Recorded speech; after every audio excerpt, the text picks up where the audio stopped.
안녕하십니까. 2022년 4월 3일 최병무 팩트 시작하겠습니다. 지금 현재 윤석열 대통령 당선인이 새 정부의 첫 총리를 발표하고 있습니다. 한덕수 전 국무총리. 이미 여러 차례 보도가 됐습니다만은 유력으로 보도된 대로 윤석열 당선인이 지금 발표를 하고 있는데요. 자, 장제원 비서실장 말에 따르면 이렇게 얘기했습니다. 사실 삼고초려했다. 제가 3번 이상 찾아뵙고 간곡하게 말씀드렸고 3번 만났을 때 검증에 응하시면서 다른 분을 꼭 찾기 바란다고 해주셨다. 자신이 검증에 응하고 제 느낌에는 수락하신 게 다 못 이루신 개혁에 대한 꿈이 있으신 것 같다. 그런 것들 차분하게 추진하실 것 같은 느낌을 받았다. 이렇게 얘기를 했고요. 어제 저녁에 윤석열 당선인과 샌드위치 회동을 했다. 이렇게 설명을 하고 있습니다. 안철수 인수위원장, 사실 새 정부의 초대 총리가 될 것이 거의 확실시된다 얘기를 했었는데 본인이 고사했다. 이렇게 돼 있죠. 이렇게 얘기했습니다. 선발 투수가 마음 놓고 역량을 발휘하도록 제대로 된 여건을 잘 만들고 정리하는 것이 인수위원회의 역할이다. 이렇게 이제 얘기를 했는데 이제 첫 총리가 선발 투수다. 이렇게 얘기하는 것이죠. 저는 이런 장제원 실장과 안철수 인수위원장의 첫 총리에 대한 평가 전혀 동의하지 않습니다. 왜? 우리나라의 총리라는 게 굉장히 특색이 있는 제도거든요. 대통령제 하에서 총리는 사실상 필요 없습니다. 그렇기 때문에 미국에 무슨 총리가 있습니까? 총리는 원래 내각 책임제 하에 있는 것이고 실질적으로 내각을 총 책임지는 사람이 총리입니다. 그러니까 내각 책임자 하에서는 대통령이 무의미해지는 거죠. 저 제도가 있다고 할지라도 그럴 정도로 우리나라는 내각제와 대통령제를 적절하게 섞어 놓은 바람에 사실상 이것도 저것도 아니고 총리는 그냥 과거에 왜 대독 총리 이런 얘기 있었죠. 그러니까 대통령의 시정연설이나 이런 거 국회에 가서 그냥 대신 읽어주는 총리. 책임 총리 그러면 또 조롱을 받습니다. 대통령이 잘못한 것에 대해서 국회에 가서 책임만 져주는 총리. 이런 거. 그래서 대통령이 자기가 좀 잘못되면 총리 바꿔가지고 국정 쇄신 어쩌고 하는 것들을 워낙 많이 봐왔기 때문에 총리는요, 우리나라 헌법상에 보면 상당한 정도의 권한이 있습니다. 그러나 실질적으로 아무런 권한이 없습니다. 이 권한, 법에 있는 대로의 권한을 확보해서 행사하려고 하다가는 YS 때 이회창 총리 그 짝이 난다 하고 하는 거는 정치판에서 알만한 사람은 다 안다. 그렇기 때문에 헌법이나 관련 법률을 들여다봐서 총리가 어떠한 것을 해야 하고 할 수 있다 하는 것이 다 규정이 돼 있음에도 불구하고 우리나라의 장수 총리들은 그 법에 규정된 걸 자제해야 된다. 그래서 고건 전 국무총리, 한덕수 지금 국무총리 내정자 같은 경우도 국무총리를 한번 하지 않았습니까? 근데 10여 년 뒤에 다시 또 국무총리를 하게 되는 셈이 됐습니다. 왜? 이 사람들은 그 한계를 분명히 알기 때문에, 절제하기 때문에 그렇다. 법에 규정된 권한을. 왜냐하면 우리나라 총리 제도의 특색입니다. 바로 그런 점이 있다. 이렇게 우선 그걸 전제로 하고, 그러니까 총리 그렇게 중요하지 않다. 다만 상징성이 있죠. 새 정부의 내각을 헌법상 통할하는 임무를 총리가 맡고 있기 때문에 그런 정도의 상징성이 있다. 이런 차원입니다. 그러니까 쉽게 그냥 아주 현실적으로 따지면 총리 뽑느라 그렇게 고생할 필요 없다. 이런 얘기도 되는 겁니다. 그러나 상징성 때문에 그 의미를 둘 수 있는 것이죠. 한덕수 총리 내정자는 1949년생입니다. 73세. 전북 전주 출신이고요. 이런 것 때문에 사실은 제2의 고건이다. 이렇게 평가를 받습니다. 왜? 고향도 고건 전 국무총리나 고향도 똑같은 전북입니다. 고건 전 국무총리는 전북 옥구죠. 옛날 군산 옆에. 그리고 한덕수 총리 내정자는 전주고요. 고등학교 경기고등학교 동문이고 서울대 동문입니다. 고건 전 국무총리는 정치학과를 나왔고 한덕수 총리 내정자는 경제학과를 나왔습니다. 그리고 주변의 평가 비슷합니다. 일 열심히 하고 자기 관리의 끝판왕이다. 성품은 온화하고 부드럽다. 정치인이든 언론인이든 기업인이든 가릴 것 없이 누구에게나 프렌들리하다. 적이 없다 이런 거죠. 적이 없다. 그 다음에 정치적 성향을 잘 드러내지 않는다. 그러니까 저 사람이 속으로 무슨 생각을 하고 있는지 과연 이런 부분이 명확하지가 않다. 그렇기 때문에 관료라는 게 사실 좀 그런 측면이 있거든요. 관료가 예를 들어서 뭐 처음에 뭐 행정고시 붙어서 들어가면 사무관 하는데 뭐 사무관을 뭐 출발을 예를 들어서 고건정 국무총리 같은 경우는 박정희 정부 때 하고 박정희, 전두환, 노태우 뭐 계속해서 하고 나중에 김대중 정부까지 하지 않았습니까? 그리고 이제 노무현 정부 그 즈음에 대권 출마하겠다 이렇게 얘기했는데 노무현 그렇죠. 노무현 정부에서도 첫 총리를 했군요. 그런데 그 기대에 부응하지 못했다. 노무현 대통령이 그렇게 얘기를 했는데 거기에 반발하고 그러다가 자기가 대권 뜻을 접었다. 이게 이제 고건정 국무총리고. 자, 그러면 이런 거와 마찬가지로 한덕수 총리 내정자도 여기까지가 다 똑같다. 이렇게 보시면 된다. 그게 주변의 평가라는 거죠. 제가 기자 생활을 하면서 주변의 평가를 취재한 적이 굉장히 많은데요. 그렇게 하다 보면 본인보다도 훨씬 더 그 사람을 잘 알게 됩니다. 무슨 얘기냐? 소크라테스가 얘기했잖아요. 너 자신을 알라. 자기가 자기를 잘 모릅니다. 자기는 자기한테 와서 좋은 얘기만 해주는 사람, 그걸 많이 듣죠, 아무래도. 그러다 보니까 나의 약점이 무엇일까? 이런 걸 잘 모릅니다. 그런데 주변 친구들은 물론 공개적으로 대놓고는 얘기 못하죠. 이런저런 장단점을 얘기합니다. 그랬을 때 고건과 한덕수 아주 비슷한 측면이 거의 싱크로율이 80% 정도가 된다. 이게 주변의 평가입니다. 그러다 보니까 제2의 고건이다 이렇게 얘기를 하는 거죠.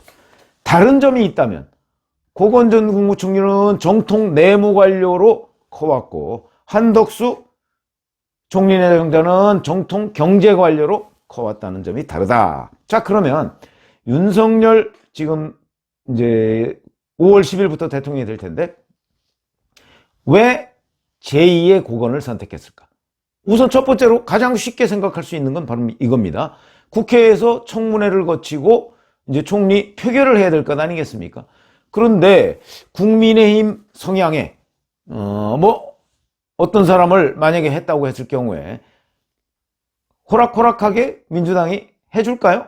온갖 또 흠집을 내면서 심지어는 나중에 가서 아마 표결에 응하지 않을 가능성도 꽤 높다 하는 점을 걱정했을 것이다. 그러면은 새 내각 출범도 전에 여러 가지의 흠집이 날 것을 우려한 그 까닭이다. 뭐 이거는 누구나 쉽게, 그러니까 안정형을 택했다.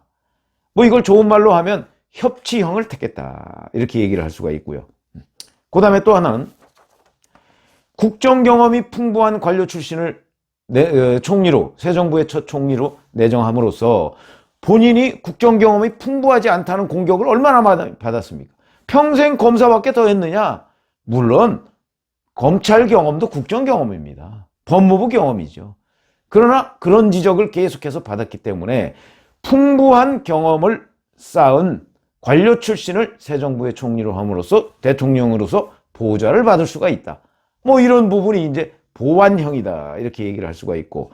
그러니까 이제 뭘 돌파하기보다는 관리형 뭐 이런 걸 선택했다. 뭐 이런 것들이 이제 이유가 되고, 어떻게 보면 긍정적으로 본다면 소수 정파로서 대통령 당선된 그 당선인으로서는 불가피한 측면이 있다. 이렇게 충분히 이해가 되는 대목이 있다 하는 거고요.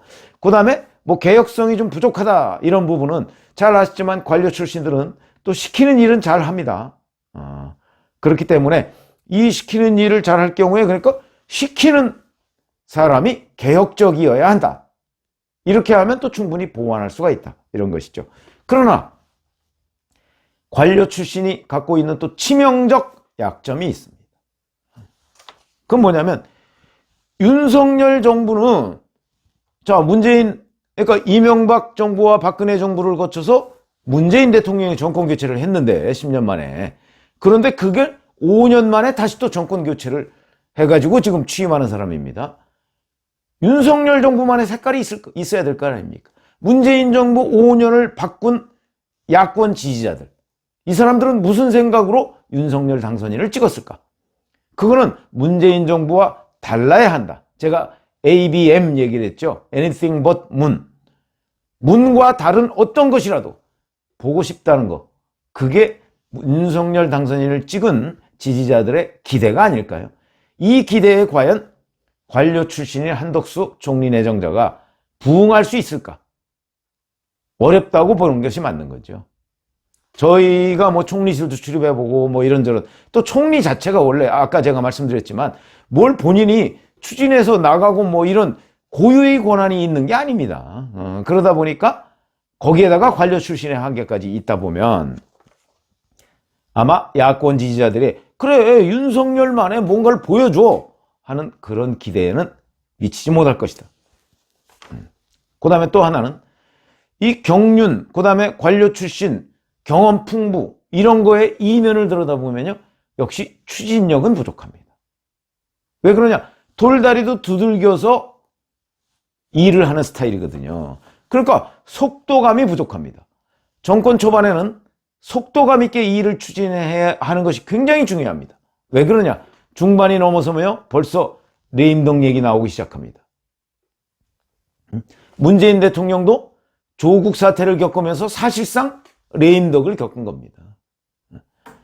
그러다 보니까 정권 교체가 된 거 아니겠습니까? 그런 점으로 본다면 정권 초반에 특히 개혁성과 추진력이 필요한 시점에 관료 출신의 그 국정 경험이 풍부한 총리 내정자, 이건 역시 추진력 부족이라는 비판을 받을 소지가 매우 많다 하는 거고요.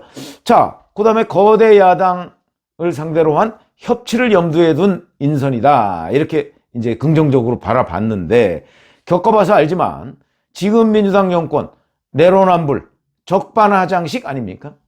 이런 민주당 정권을 상대로 해서 과연 협치라는 게 가능하겠는가? 원래 협치라는 의미 자체가 저는 적합하지가 않다고 봅니다. 문재인 대통령도 협치를 주장하지 않았습니까? 그래서 정치권에서의 협치라는 거는 우리가 하자는 대로 좀 하게 놔도 저는 그렇게 이해합니다, 오히려. 그런 점으로 본다면 지금 민주당과의 협치 거의 불가능하다고 보시면 되겠습니다. 아무리 온화하게 대해서 민주당이 동의를 해줄까요? 그런 정당이 아닙니다, 민주당은. 그렇기 때문에 이것도 또한 당초의 기대, 여기에 미치지 못할 것이다. 그래서 관료 출신으로서의 한계에 곧 부딪히는 일이 생기고 되는 일이 없을 가능성이 매우 높다 하는 게 바로 치명적인 약점입니다. 자, 그러면 윤석열 당선인 글쎄 그런 거 검토하지 않았겠습니까? 그런데도 불구하고 제2의 고건을 선택할 수밖에 없었던 이유, 그거는 이제 조금 전에 제가 긍정적인 요소들을 쭉 말씀을 드렸죠. 거기에다가 충분히 보완이 가능하다 하는 생각을 하지 않았겠습니까? 그 보완은 어떻게 하는 것이 가능하냐? 대통령 비서실이죠, 역시. 대통령 비서실에 개혁적 인사들을 많이 배치를 해서, 대통령 비서실이라는 건 결국 대통령의 권위를 바탕으로 국정을 움직이는, 국정의 아이디어를 제공하고, 그러면 각 부처의 장관들이 그걸 추진하고, 그러면 그거를 통할해서 관리하는 사람이 총리입니다.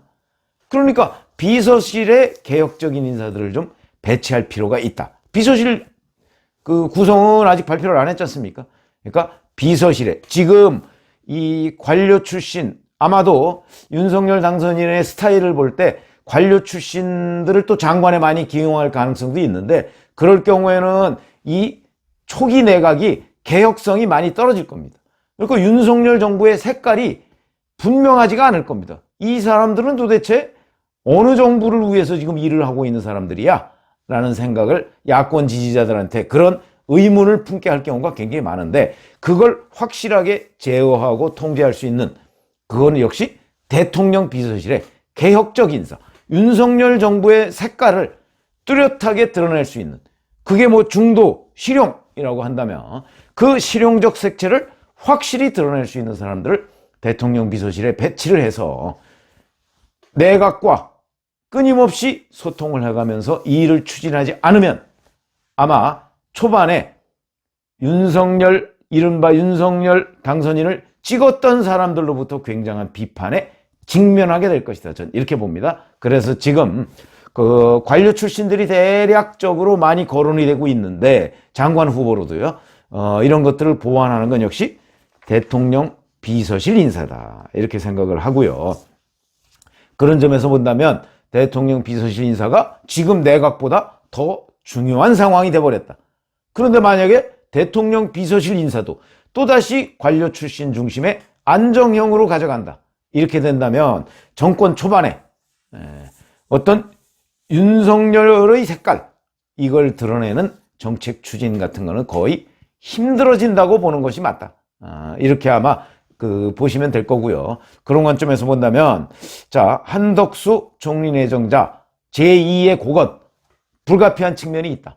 그런데 거기에 또한 치명적인 약점도 있다. 이 약점을 보완하는 것은 대통령 비서실 인사다. 그래서 후속 인사가 주목된다. 이렇게 말씀을 드리겠습니다. 고맙습니다.